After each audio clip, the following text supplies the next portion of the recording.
Ice stop. Ice what? Whoa, whoa, baby, poke it out, poke it out, poke it out, whoa, baby. What is up, everybody? I'm here to record another video on free agency for the 1500th, 756th time. Hang on, let me fix this. Okay, yeah, I'm here to record a video on free agency like I've done in the past couple videos. We're going to be doing the good old top 3 picks for each position in free agency. In this video, I'm going to be doing wide receiver because I feel like it's an important position, but it's not one of the most important positions. And please disregard the tank water. I have been extremely busy with school the past week or two, and you know, I've got all A's finally, and I'm trying to maintain it. And I've just been putting so much work into this and school and trying to find a job that it's like, ooh, I still feed him though, so that's okay. I just got to change the water, so don't get on me too much. But this episode, I'm going to be talking about the best free agent wide receivers, because what we seen last year was a lack of wide receivers.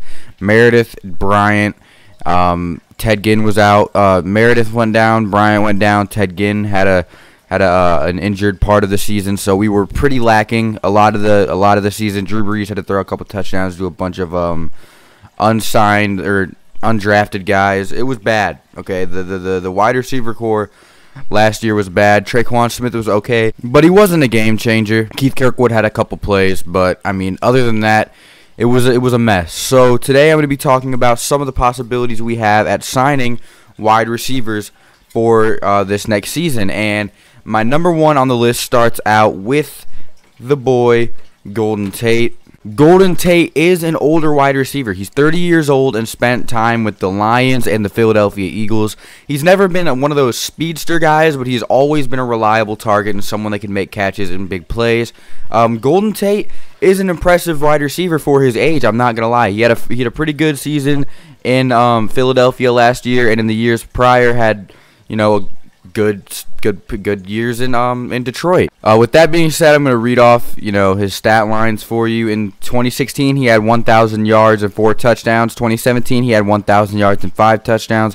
2018, he had 517 yards and 3 touchdowns. And in 2018, you know, I am retarded. Okay, the first 2018 is with Detroit, 517 yards and 3 touchdowns, and the second 2018 is with Philadelphia, 278 yards and 1 touchdown. So he had about 850 yards and 4 touchdowns last season, which is good for a guy that played for 2 different teams with 2 completely different playbooks. I think Golden Tate could excel on the New Orleans Saints. I feel like he could be a good fit.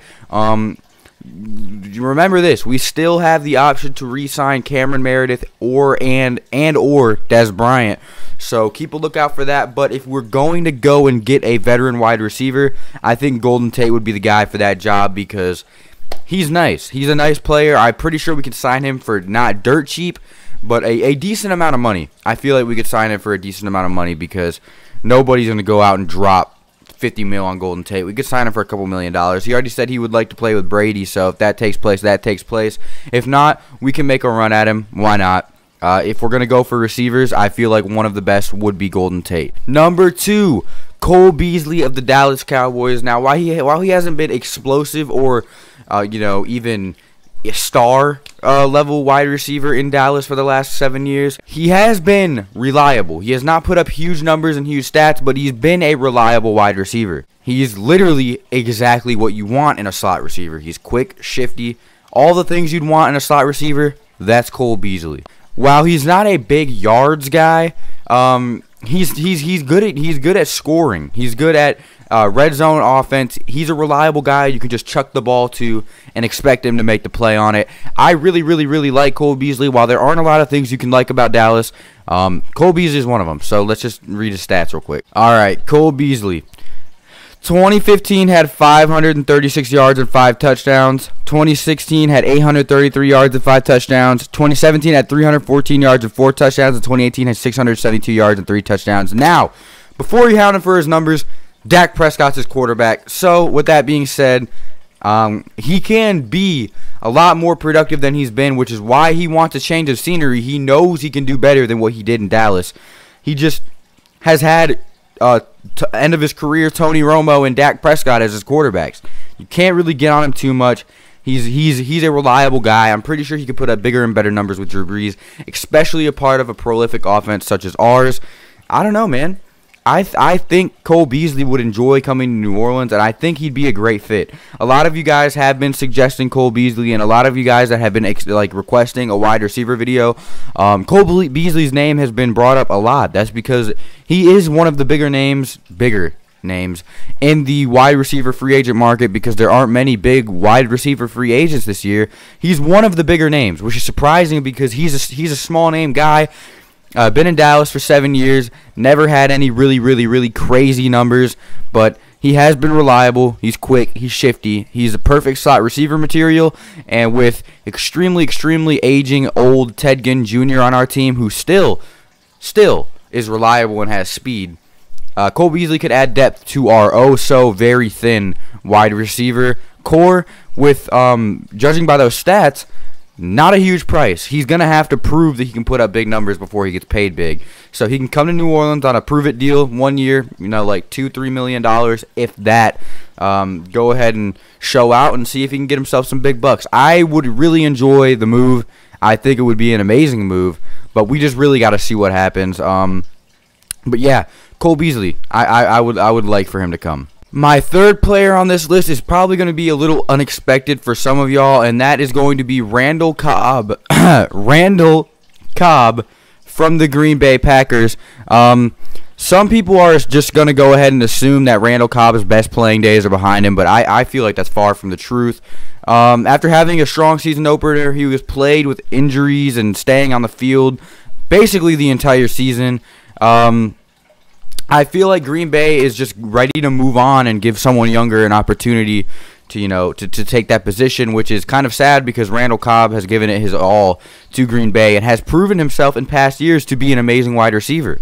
In 2014, Randall Cobb had 1,287 yards and 12 touchdowns. In 2016, he had 610 yards, 4 touchdowns. 2017, 653 yards, 4 touchdowns. 2018, 383 yards and 2 touchdowns because of injury.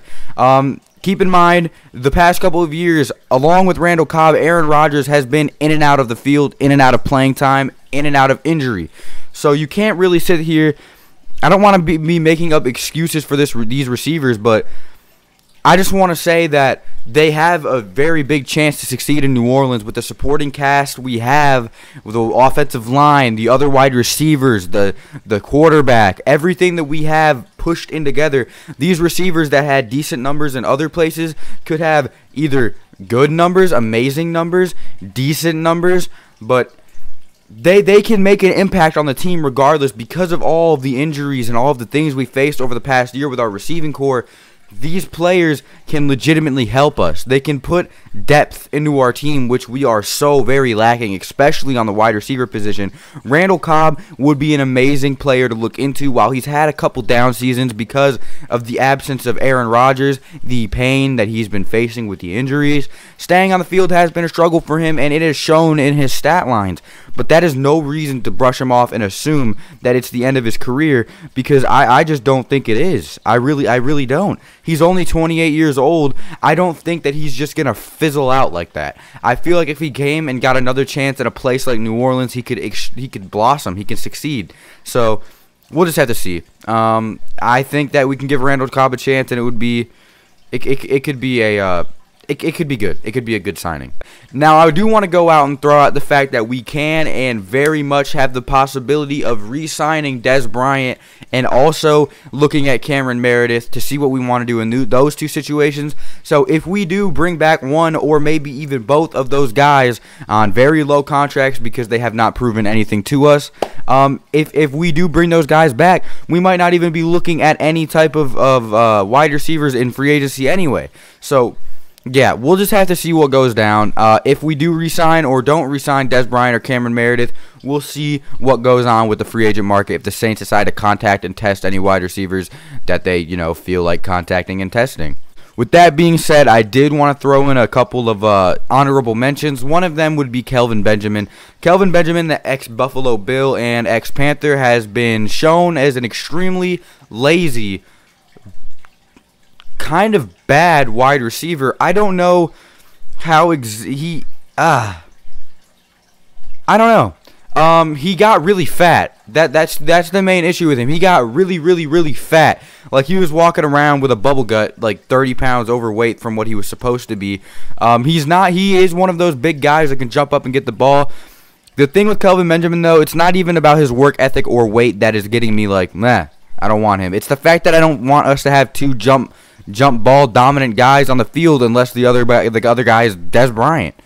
I don't feel like we need a Kelvin Benjamin because literally I would take 38-year-old Des Bryant over Kelvin Benjamin. I'm not saying Des Bryant's 38. It was a hypothetical. Like, if he was, I'd still take him over Kelvin Benjamin because he's fat and lazy. But, I mean, honorable mention. Another honorable mention is ex-Panther Devin Funchess. Funchess, I can't tell if he's good or not. Like, I legitimately cannot put a finger on it, but I mean, hey, he's out there. He's a free agent. One more I'd like to throw out is Jermaine Kearse. If we don't sign any of these guys, he's someone to look at. Like, honestly. I'm just dragging it on. Thank you guys for watching. I'm going to put out a corner one and then probably a recap. I don't think we're going to make it offensive line one because I don't know how good that one would do. But I'll probably do a corner one and then recap everything because we don't need a running back.